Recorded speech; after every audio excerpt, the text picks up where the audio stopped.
Welcome viewers, welcome to Scholastic classes. So आज का जो हमारा टॉपिक है that is control and coordination in plants. So इस वीडियो में हमारा फोकस रहेगा on plant hormones and plant movements.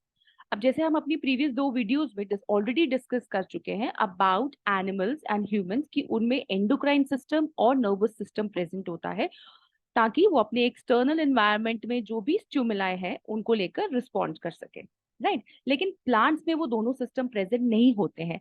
तो प्लांट जो होते हैं वो कुछ हार्मोन्स यूज करते हैं और मूवमेंट्स यूज करते हैं ताकि वो अपने एनवायरनमेंट के अंदर जो स्टिमुलाई है उनको लेकर रिस्पॉन्ड कर सके।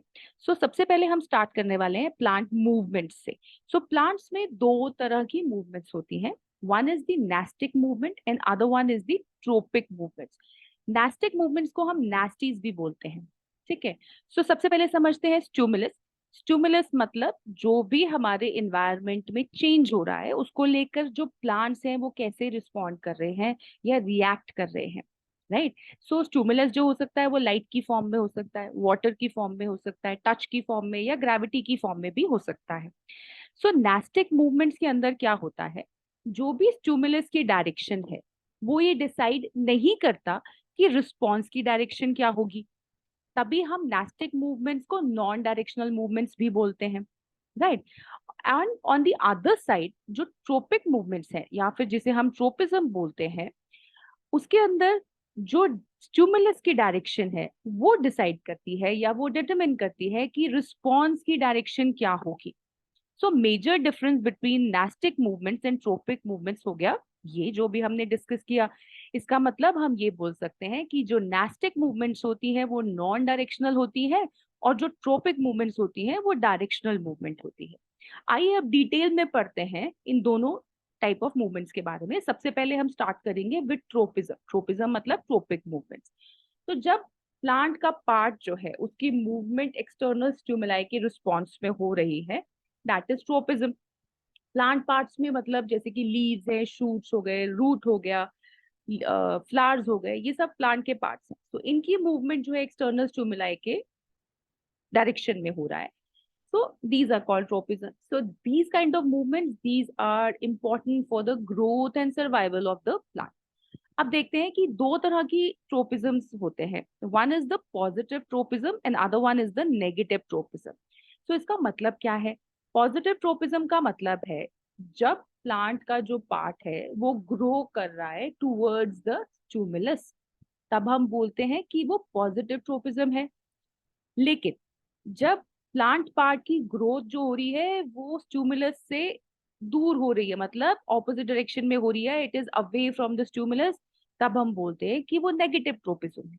इसको भी हम और अच्छे से समझते हैं जब हम in different types of trophic movements को कंसिडर करेंगे। एक एक चीज हम ध्यान से समझेंगे। तो different type of trophic movements हैं जिसमें कि स्टिमुलाई के बेसिस पे हमने इसको कैटेगराइज किया है। अब फोटोट्रोपिज्म जब हम डिस्कस करेंगे, this is the first type of trophic movement जिसमें कि आपका जो स्टिमुलस है दैट इज लाइट। तो स्टिमुलस क्या है? लाइट है इस केस में। अब जो प्लांट का पार्ट है that will grow towards the light और it will grow away from the light, right. So negative और पॉजिटिव ट्रोपिज्म तब होगा जब प्लांट पार्ट जो है it will grow towards the light, ठीक है। जैसे आप अभी यहाँ जो इमेज है उसमें देख पा रहे हो कि जो शूट है, जो स्टेम है, that is bending towards the light. तो लाइट क्या है यहाँ पे? लाइट जो है वो स्टिमुलस है। एंड जो बेंडिंग है प्लांट पार्ट की, जो शूट है मतलब जो प्लांट का पार्ट है that is bending towards the light. अब देखिए इसको समझते हैं कि ये होता क्यों है या कैसे होता है। प्लांट्स में एक हार्मोन होता है जिसे हम बोलते हैं ऑक्सिन, ये अभी हम आगे डिटेल में देखेंगे। तो ऑक्सिन नाम का जो हार्मोन है ये इलोंगेशन में हेल्प करता है, मतलब प्लांट की ओवरऑल ग्रोथ में हेल्प करता है। तो ऑक्सिन जो होता है, जब जो सन होता है वो प्लांट के एकदम अबव होता है, मतलब अगर सन यहाँ पे है तो उस केस में क्या होता है, जो ऑक्सिन होता है जो भी प्लांट की शूट में, टिप ऑफ द शूट पे रिलीज होता है और वो इवनली डिस्ट्रीब्यूट होता है, तो वो लंबाई में ग्रो करता है। लेकिन अगर सन जैसे इस फोटो में दिखाया हुआ है, इस केस में इमेज में यहाँ पे सन जो है एक पर्टिकुलर एंगल पे है, right, it's not just above the plant. So यहाँ पे जो ऑक्सिन रिलीज होगा शूट के ऊपर वो किसी शेडी पार्ट की तरफ, राइट, शेडी पार्ट की तरफ ही ऑक्सिन ज्यादा रिलीज होता है। तो उस तरफ जो है लेंथ जो है प्लांट की वो ज्यादा बढ़ती है, but it appears to us as that the stem is bending towards the light. Isn't it amazing? Right? So that means this is called phototropism. मतलब ये ये पॉजिटिव हुआ, ये पॉजिटिव ट्रोपिज्म हुआ, क्योंकि जो प्लांट पार्ट है वो स्टिमुलस मतलब लाइट की तरफ ही ग्रो कर रहा है. Now moving on to geotropism. Geotropism में हमारा स्टिमुलस क्या है? ग्रेविटी. तो प्लांट ऑर्गन जो है वो ग्रो करेंगे इन रिस्पॉन्स टू ग्रेविटी. अब जो रूट्स होते हैं प्लांट के, दीज आर रूट्स, जो रूट्स होते हैं प्लांट के, ये जो है they always grow downwards towards the gravity. Right? अगर आपके पास ये प्लांट है तो प्लांट में जो रूट्स हैं they grow towards the gravity. So this is positive tropism. whereas the shoot है that is above, growing upwards. तो ये हुआ हमारा negative tropism. Now, the next is thigmotropism. Thigmotropism में हमारा स्टिमुलाई क्या है? That is the support or the physical, the solid object, right? So plant organs जो होते हैं वो in response to stimuli, मतलब यहाँ पे जो stimuli है, जैसे कुछ ऐसे प्लांट्स होते हैं जिनकी स्टेम्स बहुत वीक होती है, उनको सपोर्ट चाहिए होता है ग्रो करने के लिए. तो टी प्लांट में जैसे आप देखें, अब हमने यहाँ पे जैसे इस इमेज में आप देख रहे हो एक सपोर्ट प्रोवाइड करा है प्लांट को, तो उसके आसपास ये कॉइल स्ट्रक्चर बन गया है, मतलब these are called the tendrils, जिसको जिसमें जो वीक स्टेम्ड प्लांट होते हैं वो ग्रोथ के लिए सपोर्ट ले लेते हैं इस ऑब्जेक्ट का, एंड देन दे ग्रो. तो इस केस में जो स्टिमुलाई है that is the solid object, right? So जो ट्विनिंग स्टेम्स हैं या जो टेंड्रिल्स हैं दे आर पॉजिटिवली थिग्मोट्रोपिक. तो ये एग्जांपल हुआ थिग्मोट्रोपिज्म का. अब आते हैं टू हाइड्रोट्रोपिज्म. हाइड्रोट्रोपिज्म के अंदर जो स्टिमुलाई है दैट इज वाटर. तो वाटर मतलब जैसे मॉइस्ट सॉइल है अगर, तो जो रूट्स होते हैं दे ग्रो स्ट्रेट, जैसे आप फर्स्ट इमेज में देख रहे हो. लेकिन अगर सॉइल ड्राई है, प्लांट को वाटर की जरूरत है, लेकिन थोड़ा से डिस्टेंस में ही सॉइल के अंदर वाटर है, तो जो रूट्स होंगी they will grow towards the water. This is the movement of plant organ in response to water. So this is hydrotropism. Now next is chemotropism. Chemotropism मतलब जब प्लांट ऑर्गन जो है वो केमिकल स्टिमुलस के response में grow करता है. तो इसमें हमारा स्टिमुलाई क्या है? जो केमिकल्स हैं वो हमारा स्टिमुलाई है. इसका सबसे अच्छा एग्जाम्पल है प्लांट्स के अंदर जो दिखता है that is the pollen tube की ग्रोथ. अब पोलन ट्यूब क्या होता है? जैसे प्लांट्स के अंदर जब फर्टिलाइजेशन होता है तो उस केस में क्या होता है कि जो पोलन ग्रेन है वो स्टिग्मा के पे आके लैंड करता है. सो यहाँ पे लेट्स से कि ये पोलन ग्रेन है which is the male gamete, और पोलन ग्रेन जो है ये स्टिग्मा है. Stigma is this is the female part, right? Stigma पे आके लैंड किया. अब यहाँ से ये पोलन ट्यूब है, this is the pollen tube. और पोलन ट्यूब जो है ये ग्रो करती है जिसके थ्रू जो पोलन ग्रेन है मतलब जो मेल गेमीट है वो फ्यूज करता है ओवरी में जाके, फीमेल पैच में जाके, एंड फर्टिलाइजेशन आफ्टर. लेकिन अब ये जो पोलन ट्यूब की ग्रोथ है ये ओवरी की तरफ हो रही है, तो अब पोलन ट्यूब को क्या पता कि ओवरी किस साइड है. तो व्हाट हैपेंस इज कि यहाँ पे कुछ शुगरी सब्सटेंस सिक्रीट होता है जिसकी वजह से जो पोलन ट्यूब है that grow towards that substance और that chemical, right? And then fertilization after. So this is an example of chemotropism. Now the next type of movement is nastic movements. अब nastic movement का एक example है थिग्मोनास्टी. थिग्मोनास्टी में क्या होता है? एक प्लांट होता है जिसे हम छुई मुई प्लांट भी बोलते हैं या मिमोसा पिडुका बोलते हैं. उस केस में क्या होता है, जैसे आप फर्स्ट इमेज देख पा रहे हैं that is the image of mimosa pudica या छुई मुई प्लांट. इस केस में जैसे ही आप इनके लीव्स को टच करते हैं तो यहाँ पे स्टिमुलस क्या हो रहा है? स्टिमुलस है टच. तो वो क्या होता है, जो लीव्स होते हैं वो कर्ल अप कर जाते हैं जैसे आप सेकेंड इमेज में देख रहे हैं, या फिर वो एकदम से फोल्ड हो जाते हैं लीव्स.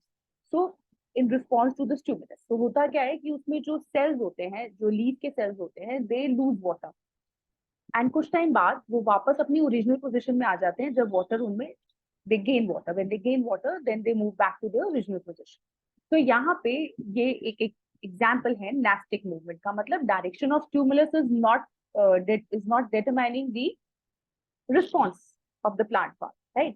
दूसरा एग्जाम्पल है इसका फोटोनास्टी का. फोटो मतलब होता है लाइट. तो जो कुछ प्लांट्स ऐसे होते हैं जो कि इवनिंग और डे के टाइम पे उनका जो चेंजेस हैं वो होते हैं। जैसे एक एग्जाम्पल लेते हैं, प्राइम रोज जो फ्लावर होता है, प्राइम रोज प्लांट के अंदर जो फ्लावर्स होते हैं वो इवनिंग के टाइम पे तो ब्लॉसम करते हैं, बट वो दिन के टाइम पे क्लोज रहते हैं। जो क्लोज मतलब वो बंद रहेगा फ्लावर, लेकिन जो इवनिंग टाइम पे वो ब्लॉसम करता है। So this is an example of photonastic. Now let's move on to plant hormones. Plant hormones को हम फाइटो हार्मोन्स भी बोलते हैं। अब प्लांट हार्मोन जो है वो कुछ इंपॉर्टेंट एस्पेक्ट्स जो है ग्रोथ ऑफ प्लांट के कुछ इंपॉर्टेंट एस्पेक्ट्स को हाईलाइट करता है। जैसे कि सेल डिविजन हो गया, सेल एनलार्जमेंट और सेल डिफरेंशिएशन हो गया। तो सेल एनलार्जमेंट का मतलब क्या है? सेल का साइज इंक्रीज करता है। सेल डिफरेंशिएशन का मतलब है सेल को रेडी करता है for specific kind of task. तो कुछ ऐसे हार्मोन्स है, इंपॉर्टेंट हार्मोन्स है प्लांट के अंदर, जिनका फंक्शन जो है वो हम डिस्कस करेंगे। तो one of the important hormone is auxin, then is gibberellin, cytokinin. और ये तीनों टाइप ऑफ जो है हार्मोन्स ये ग्रोथ को प्रमोट करते हैं, राइट? सो इसलिए मैंने इनको ग्रीन में मार्क कर दिया। And the other one is abscisic acid, जो कि स्टॉप करता है ग्रोथ को। तो इसको डिस्कस करते हैं डिटेल में। सबसे पहले आते हैं ऑक्सिन के ऊपर। ऑक्सिन क्या करता है? ये प्लांट की ग्रोथ को प्रमोट कर रहा है। दूसरा, ये टिप्स जो होते हैं स्टेम और रूट्स के, वहां पे सिक्रीट होता है, जिससे कि इलोंगेशन होती है प्लांट की। Now next one is gibberellin. Gibberellin cell differentiation को प्रमोट कर रहा है in the presence of auxin, मतलब ऑक्सिन के साथ फ्रेंडशिप करके ही ये काम कर रहा है, और ये सेल डिफरेंशिएशन को भी प्रमोट कर रहा है, जो कि ऑक्सिन भी कर रहा है। दूसरी चीज जो इंपॉर्टेंट फंक्शन है, that is they break the seed dormancy. Seed dormancy का मतलब सीड से वो बड, सीड से प्लांट की स्टेज में जब आता है, that is breaking of dormancy, seed dormancy. या फिर बड से फ्लावर की स्टेज में आता है, तो गिबरेलिन भी हेल्प कर रहा है उसको, राइट?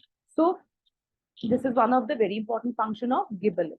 तो एग्जाम में आपको एमसीक्यूज के फॉर्म में भी क्वेश्चन पूछा जा सकता है। मतलब आपको फंक्शन दे देंगे और आपसे पूछेंगे कौन सा हार्मोन है जो कि ये स्पेसिफिक फंक्शन परफॉर्म कर रहा है।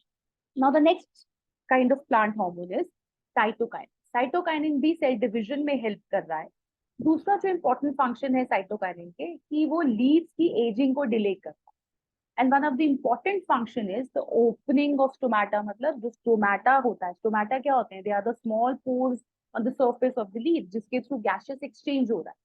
तो जो ओपनिंग हो रही है स्टोमेटा की, वो कौन प्रमोट कर रहा है? That is promoted by phytohormone which is cytokinin, right?